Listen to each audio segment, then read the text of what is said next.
لي علما نافعا ووافقني عملا صالحا يا رسول الله سلام عليك يا رفيع الشأن والدرج عذبت يا جيرة العالم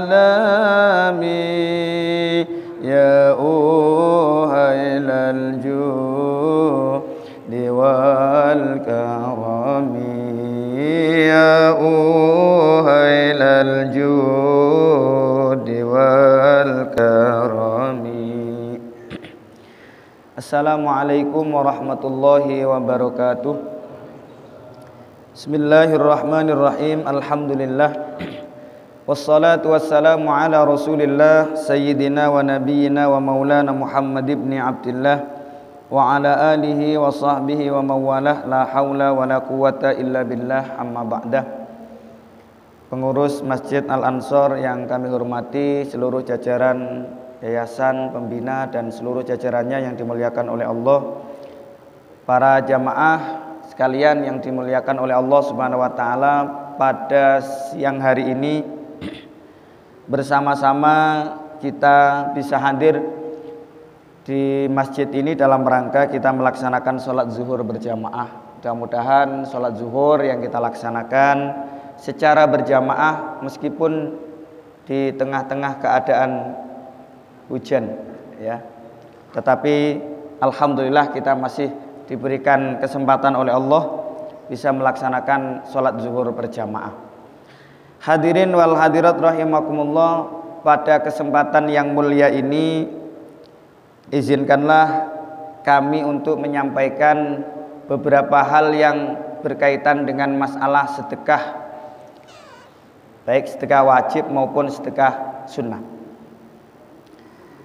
Namun sebelum itu mari kita lihat sejarah terlebih dahulu, di mana Allah Subhanahu wa taala berfirman, a'udzu billahi minasyaitonir rajim wa anfiqu fi sabilillahi wa la tulqu bi aydikum ilat tahlukati wa ahsinu innallaha yuhibbul muhsinin. Dan infakkanlah harta kalian di jalan Allah, fisabilillah, di jalan Allah, wala tulku bi aidikum ilat tahlukah, jangan sampai kita menjatuhkan diri kita di dalam kehancuran. Artinya tidak mau mengeluarkan sedekah. Wala tulku bi aidikum ilat tahlukati wa ahsinu, dan berbuatlah kebaikan, sesungguhnya Allah mencintai orang-orang yang berbuat kebaikan. Sebagian orang termasuk kita mungkin masih membayangkan bahwa ketika kita berinfak, mengeluarkan sedekah, berbagi kepada orang lain, maka terkadang kita membayangkan tambah habis dana kita, tambah berkurang dana kita. Padahal kalau kita lihat sabda Rasulullah, mana qasat shadaqatun min malin, sedekah tidak akan mengurangi harta yang kita miliki. Justru sedekah yang kita keluarkan akan menambahkan keberkahan pada harta itu sendiri. Nah, di akhir Ramadan, separuh Ramadan yang terakhir, kita kan sudah melewati 10 yang pertama, isinya sebagaimana banyak disampaikan oleh para dai, para ustadz, adalah rahmat Allah. Yang kedua adalah maghfirah, ampunan Allah, dan yang terakhir adalah itqun minan nar, pembebasan dari api neraka. Syekh Zainuddin Al-Malibari di dalam kitabnya Fathul Mu'in itu menerangkan ada 3 amalan poin yang bisa kita lakukan di 10 hari yang terakhir bulan Ramadan. Yang pertama adalah memperbanyak membaca Al-Quran, karena kita tahu bahwa 10 hari yang terakhir Ramadan itu ditengarai terjadi Lailatul Qadar. Sementara Al-Qur'an nuzulnya atau turunnya itu diturunkan pada malam Lailatul Qadar. Berarti berkaitan dengan ini, maka kita dianjurkan untuk banyak-banyak membaca Al-Qur'an, menghatamkan Al-Qur'an, bertadarrus Al-Qur'an. Yang kedua adalah bersedekah.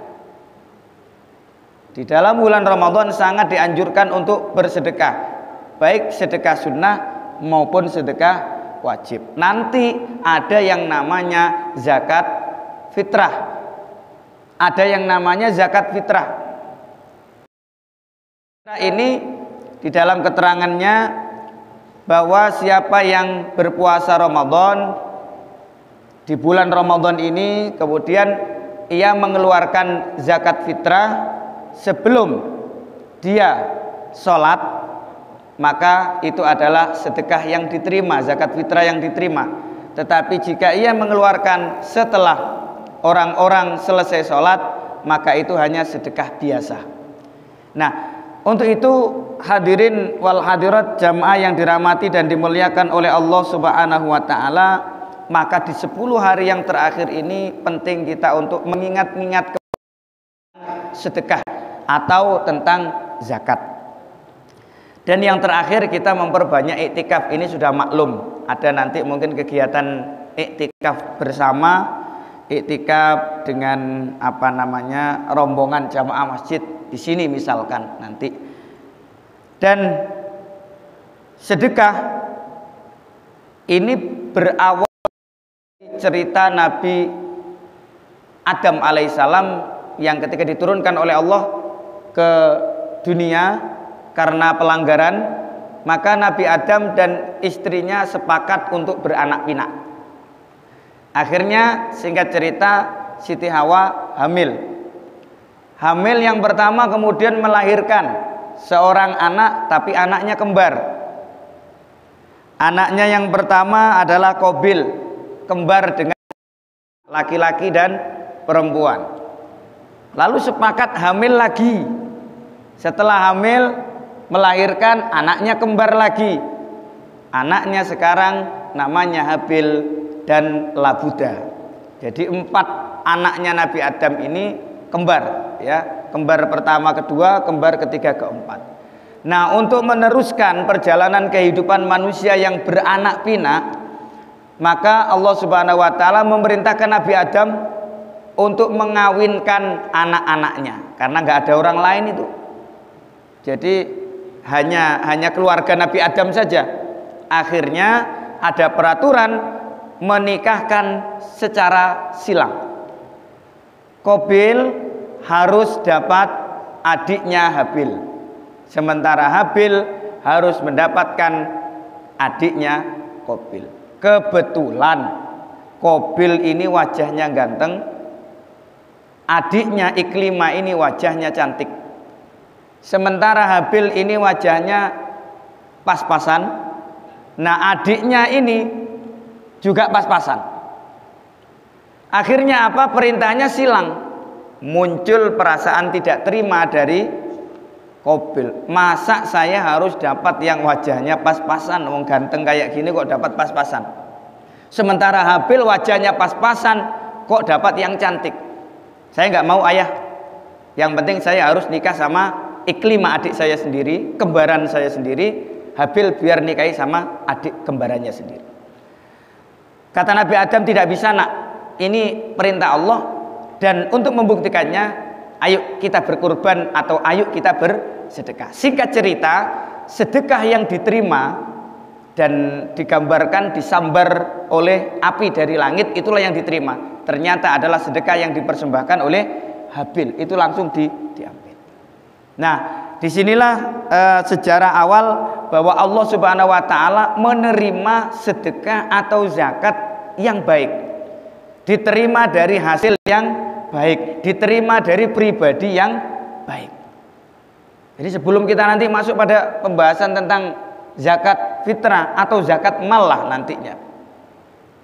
Jadi innama yataqabbalullahu minal muttaqin. Allah itu menerima yang baik-baik saja. Dan banyak lagi cerita-cerita terkait dengan sedekah, diantaranya adalah datang dari Nabi Ibrahim. Nabi Ibrahim itu pernah didatangi tamu. Tamu ini bertamu kepada Nabi Ibrahim, masih erat kaitannya dengan Nabi Lut. Umatnya Nabi Lut itu kan parah, Pak.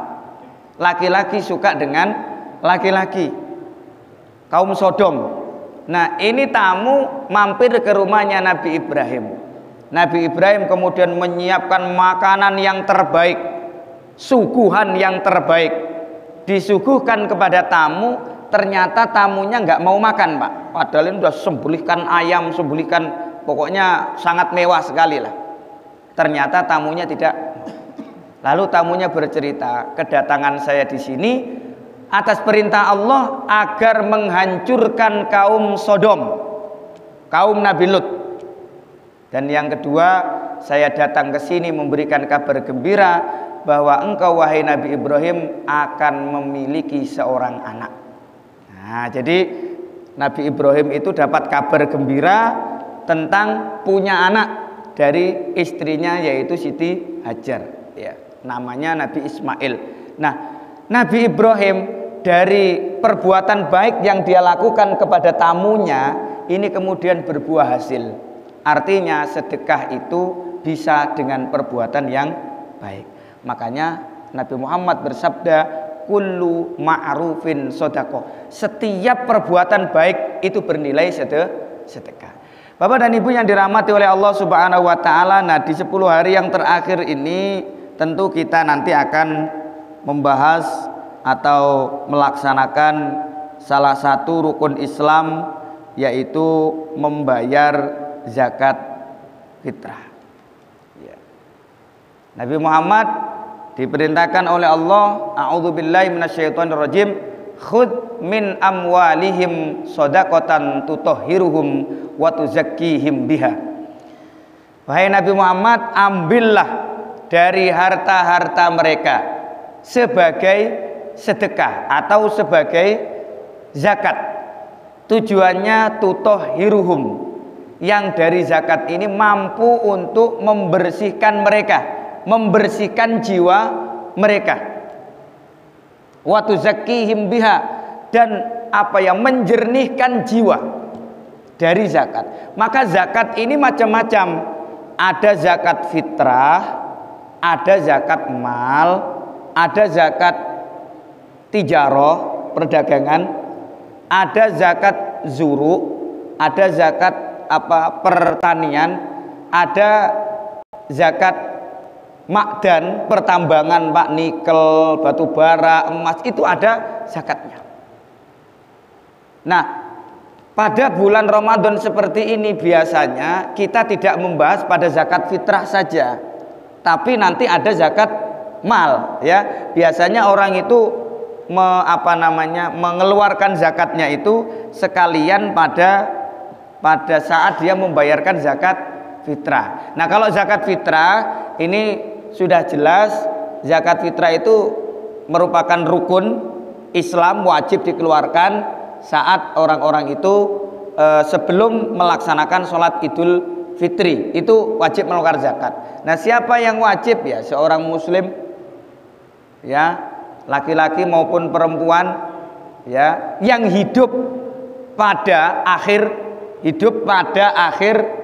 terbenamnya matahari di bulan Ramadan, ya, sampai orang-orang berangkat menuju masjid untuk sholat Idul Fitri, itu wajib. Malam jam setengah 4 subuh kok ada orang melahirkan bayi, maka bayi itu wajib dikeluarkan zakatnya, karena itu fitrah, zakat jiwa atau zakat diri kita. Terus dia punya kemampuan pada hari itu, malam hari itu dia punya kemampuan, Pak, kemampuan makanan satu malam itu.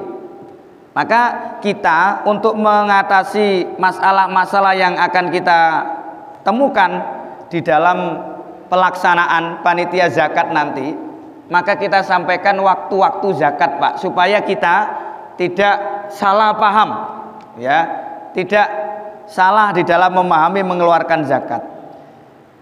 Di sini ada waktu-waktu mengeluarkan zakat. Ya. Waktu pelaksanaan mengeluarkan zakat itu kalau dikelompokkan bisa menjadi 5 kelompok. Yang pertama adalah waktul jawaz, waktu diperbolehkannya mengeluarkan zakat. Ya. Waktu diperbolehkannya mengeluarkan zakat. Kapan? Yaitu sejak pertama kali bulan Ramadan. Ya, awal bulan Ramadan dikeluarkan zakat sampai masuk waktu wajib matahari terbenam di akhir Ramadan, itu waktu wajib, mulai waktu wajib mengeluarkan zakat. Ini yang pertama. Jadi boleh dikeluarkan sejak awal Ramadan. Ya, takut nanti mungkin dia nggak sempat hidup kah atau apa begitu ya, dikeluarkan dulu zakatnya. Bisa. Kemudian berikutnya waktu wajib, yaitu waktu ketika menemui bulan Ramadan dan menemui sebagian awalnya bulan Syawal. Itu waktu wajibnya dia mengeluarkan zakat. Oleh karena itu orang yang meninggal setelah maghribnya malam 1 Syawal wajib dizakati. Ada orang kok meninggal setelah maghrib, kan tenggelamnya matahari kan sebelum maghrib, mengawali waktu maghrib Pak. Habis sholat maghrib mau pergi sholat isya, mati orang ini. Maka orang ini wajib mengeluarkan zakat fitrah karena itu wajibnya zakat fitrah. Jadi ada orang meninggal di malam Idul Fitri, maka dia wajib mengeluarkan zakat fitrah. Kemudian waktu sunnah, yaitu sebelum melakukan sholat hari raya. Sebelum orang masuk hari raya, kayaknya sudah susah sekali Pak, melaksanakan sholat hari raya kemudian mengeluarkan zakat fitrah, itu kayaknya susah sekali Pak. Tapi itu waktu sunnah Pak. Mungkin dia berbagi ke tetangganya, langsung dikasihkan, tolong terimakan zakat ini, saya nggak akan, kalau belum diterima misalkan. Itu adalah waktu sunnah. Kemudian waktu makruh. Waktu makruh adalah waktu mengeluarkan zakat setelah selesai pelaksanaan sholat Id Pak. Setelah sholat Id kemudian ia mengeluarkan zakat fitrah, entah karena ketiduran atau entah karena hal lain Pak, akhirnya dia mengeluarkan setelah sholat Id. Jadi itu akan menjadi sedekah biasa saja gitu Pak. Akan menjadi sedekah biasa saja. Kemudian waktu haram. Waktu haram adalah waktu setelah tenggelamnya matahari pada tanggal 1 Syawal Pak. Ini haram kita mengeluarkan zakat fitrah. Artinya nggak boleh lagi sudah mengeluarkan zakat fitrah, habis Pak sudah. Waktunya ini loh sudah habis. Makanya lebih baik kita itu mengambil waktu jawaz Pak. Waktu yang diperkenankan mengeluarkan zakat. Kalau kita rata-rata mengeluarkan zakat fitrah itu sudah pada waktu malamnya begitu Pak. Kasihan panitia membagikan zakatnya itu Pak. Ya. Kecuali nggak terlalu malam, ini bagus-bagus saja, baik-baik saja, karena nanti bisa dibagikan di waktu malam, dan karena memang malam itu sangat dibutuhkan untuk orang-orang yang menerima zakat fitrah Pak. Nah, terkait dengan masalah apakah menggunakan makanan pokok, kemudian menggunakan nilai uang, ini kita mengikuti aturan Kementerian Agama yang sudah merilis ya kadar zakat, kadar fidyah ya dan lain sebagainya. Ada lagi zakat itu namanya zakat mal, dan ini biasa dilakukan oleh kita mengeluarkan zakat mal total global semuanya Pak. Zakat mal dan zakat-zakat yang lain itu dibatasi dengan adanya nisab Pak. Nisab. Jadi zakat mal itu baru wajib mengeluarkan jika sudah sampai 1 nisab dan sudah haul dan milik penuh, kepemilikan penuh Pak. Artinya tidak harta kongsi ini Pak, harta koperasi misalkan, itu enggak. Jadi sudah mencapai 1 tahun, sudah mencapai 1 nisab. Nah 1 nisabnya zakat mal itu 85 gram emas. Anggaplah 1 gram sekarang berapa Pak? Rata-rata 900 sampai sejuta lah begitu Pak ya.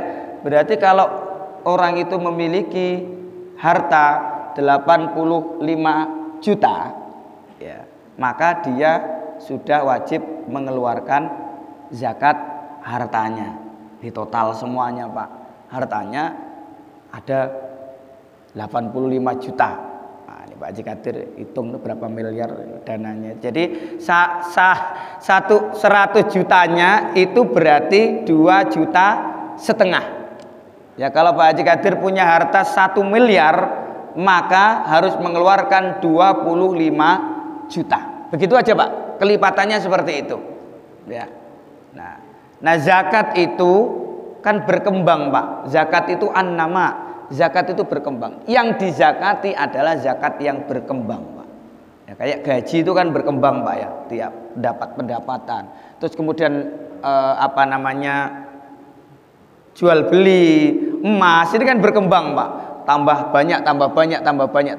Nah ini Bapak dan Ibu yang dirahmati oleh Allah Subhanahu Wa Taala, ini sekilas terkait dengan zakat fitrah maupun zakat mal. Mudah-mudahan ini menjadi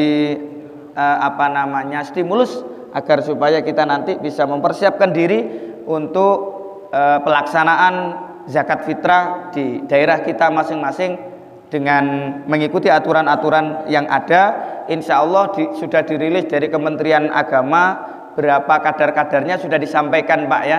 Jadi kita bisa mengikuti aturan yang telah ditentukan oleh Kementerian Agama daerah kita masing-masing.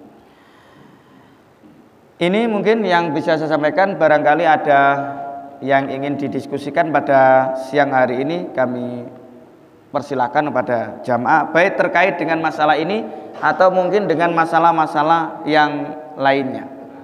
Monggo kami persilakan.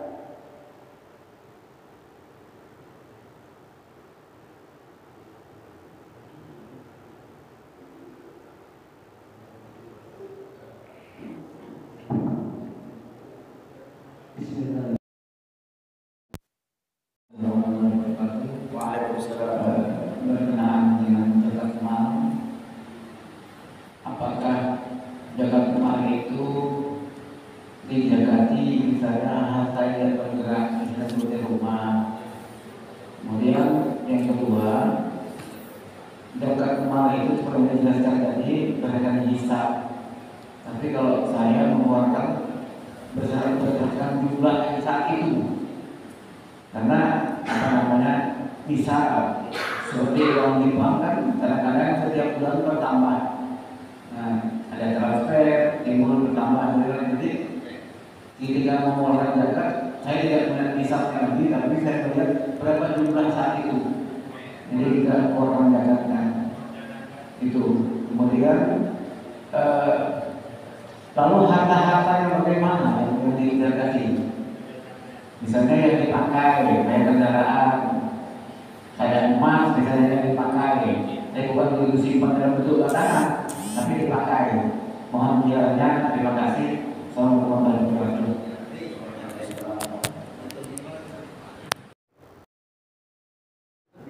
Baik, jadi seperti yang saya tadi sampaikan bahwa untuk zakat mal itu ada aturan-aturannya, ada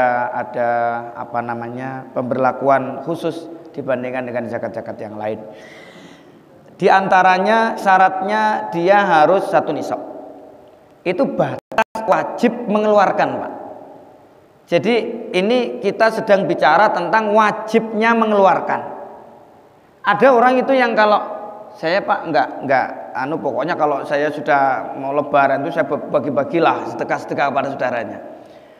Jika itu belum wajib, belum batasan wajib 1 nisab, sedekah yang dia lakukan itu luar biasa Pak. Tetapi dia sebenarnya belum dikenai kewajiban mengeluarkan zakat mal.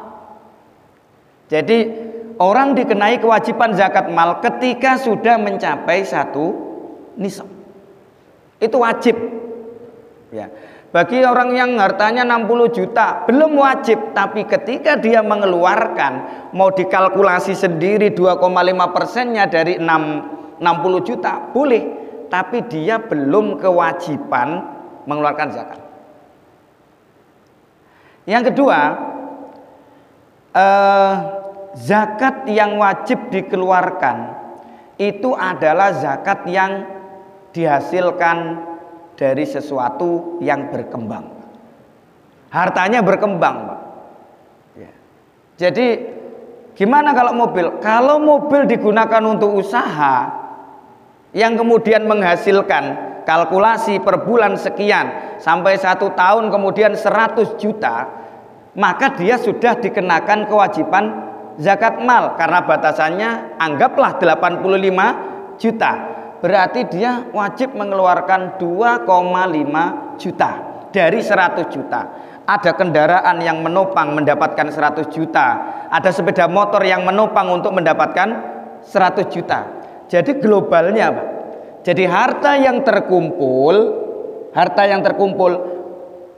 misalkan kita ini dari PNS, Pak, ya, harta yang dihasilkan dari pekerjaan kita ini terkumpul sekian misalkan dalam 1 tahun, rekening kita kok sekian ratus juta atau sekian puluh juta misalkan, di situ baru kita melihat dari ukuran nisabnya.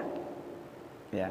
Ukuran nisab ini batasan orang wajib mengeluarkan zakat fitrah, Pak Haji Qadir.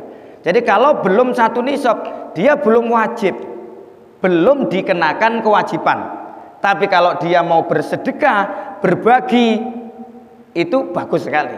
Tapi 85 juta kok nggak mau berbagi, dosa dia gitu loh. Kalau orang di bawah 80 juta misalkan dikalkulasi dalam 1 tahun harta yang dihasilkan, dan ini harta sebenarnya harta yang murni hasil.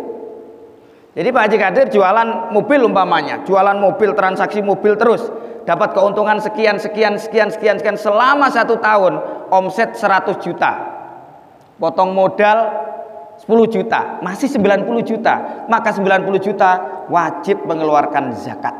Seperti itu, Pak. Jadi jangan ditotali mobil 80 juta, emas bini sekian, tanah sana sekian, enggak. Jadi tanah yang menghasilkan itu nanti dikeluarkan zakatnya. Misalkan tanah disewakan orang ini, Pak, kemudian dalam 1 tahun orang sewanya sekian misalkan, sampai 100 juta misalkan, maka ini baru keluar zakatnya, Pak.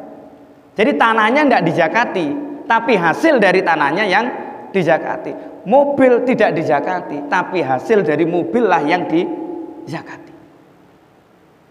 Seperti itu, Pak. Jadi harta yang dihasilkan ya, dari pekerjaan kita ataupun dari benda yang kita miliki. Kalau enggak, perhiasan yang kita pakai ya enggak wajib kita keluarkan, Pak. Totali hiwangmu berapa, totali udah Ramadan nih, udah mau nih, totali semuanya. Bukan, Pak. Ini emas yang ditransaksikan, emas yang diperjualbelikan, perak yang diperjualbelikan. Seperti itu. Jadi sebenarnya Pak Haji Qadir bahwa tidak ada yang berat di dalam urusan zakat. Yang dikeluarkan itu hasilnya, dan itu pun ada aturannya. Milik penuh, kalau kamu masih punya tanggungan, dapat omset 300 juta, membayari karyawan sekian, tinggal 85 juta. Berarti yang dikeluarkan dari 300 juta itu setelah dibayarkan semua kewajibannya, maka dia hanya wajib mengeluarkan dari 85 juta. Cuma kadang-kadang Pak Haji Qadir, kita ini tidak sampai hati lah, bahasanya seperti itu, nggak sampai hati. Meskipun sebenarnya kewajibannya seperti itu, batas wajibnya itu loh. Jadi 300 juta ini masih omset, hasil bersihnya berapa? Kadang kan kita modal dalam awal tahun sekian, nanti ketemu dalam 1 tahun 700 juta, potong modal ini itu, bayar kontrakan segala karyawan, misalkan kita mengeluarkan 400 juta, sisa bersihnya 300 juta. Yang dikeluarkan zakatnya adalah 300 juta. Anggaplah 100 jutanya 2,5%, berarti 2,5 juta. Kali 3, 7,5 juta. 300 juta hanya mengeluarkan 7,5 juta. Di mana beratnya Islam? Tidak ada yang berat. Tidak ada yang berat. Cuma kadang-kadang Pak Haji Kadir itu kita berat mengeluarkan 100 juta, 2,5 juta kelihatan berat. Nah biasanya orang itu mencicil Pak, udah disisihkan. Ini tak khususkan untuk zakat. Nanti seperti itu. Meskipun kewajibannya harus 1 nisab. Lihat dulu akhir tahun berapa jumlahnya. Ya kalau dapat untung Pak, kalau kolab kan tidak kewajiban zakat, gitu loh, ya. Jadi dilihat dulu, seperti itu. Kalau dia biasa berbagi, tetapi tidak urusan dengan zakat malnya, itu nggak masuk kategori ini, Pak, seperti itu. Demikian jawaban saya, Pak Haji. Terima kasih atas pertanyaannya. Mungkin ada hal yang ingin ditanyakan.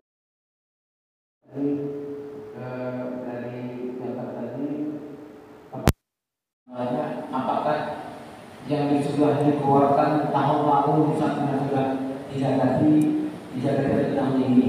Itu yang pertama. Yang kedua, apakah dari penghasilan tadi dihitung dari totalnya, tapi tidak dihitung dengan pengeluarannya? Katakanlah misalnya totalnya 1 juta, ternyata uang tersebut misalnya sisa 200.000 lagi, karena dipakai. Dan dari mana perhitungannya? Apa sisa uang yang tersimpan atau termasuk penghasilannya bruto yang dihitung zakatnya? Artinya tanpa dipakai-pakai. Makasih. Ya. Jadi pertama, tahun yang lalu apakah wajib dizakati lagi? Kan gitu ya. Jadi kalau zakat mal itu ukurannya tahun, haul, dia mencapai 1 tahun, kan begitu. Kalau tahun kemarin sudah dikeluarkan kan, di Ramadan kemarin misalkan, nah itu sudah selesai. Baru Ramadan kemarin ketemu dengan Ramadan hari ini kan 1 tahun ini sudah mencapai haul, sudah mencapai nisab misalkan, maka itu baru wajib mengeluarkan zakatnya. Jadi yang tahun lalu tidak perlu dikeluarkan lagi karena sudah dikeluarkan pada tahun kemarin, dihitung sekian ketemunya sekian. Nah kemudian ini bagaimana yang dihitung dari mana? Misalkan punya pekerjaan, punya omset, ternyata setelah total semuanya tinggal 200.000 misalkan. Ini apakah dihitung dari awal semua omsetnya apa semua hasilnya? Sebenarnya itu kita hitung dari modal awal, Pak. Modalnya berapa, untuk operasional berapa, sisanya berapa. Jadi itu sebenarnya hasil kembangan, hasil yang berkembang dari usaha itulah yang sebenarnya yang kita keluarkan. Hanya saja ini batasan wajib, Pak Haji, batasan wajibnya. Lagi-lagi kita itu merasa tidak pantas kalau tidak kita keluarkan gitu loh. Tapi batasan wajibnya sebenarnya omset bersih. Batasan wajibnya harta kita itu, Pak. Ya. Cuma kita itu dalam rangka kehati-hatian, Pak. Biasanya kita total semuanya, kita total baru kita keluarkan zakatnya. Biar aja daripada nanti kita makan-makan. Kan biasanya kan seperti itu. Tetapi aturan batasan wajib sebenarnya adalah batasan nisab dan haul itu sendiri sebenarnya. Artinya di sini kenapa kok seperti itu?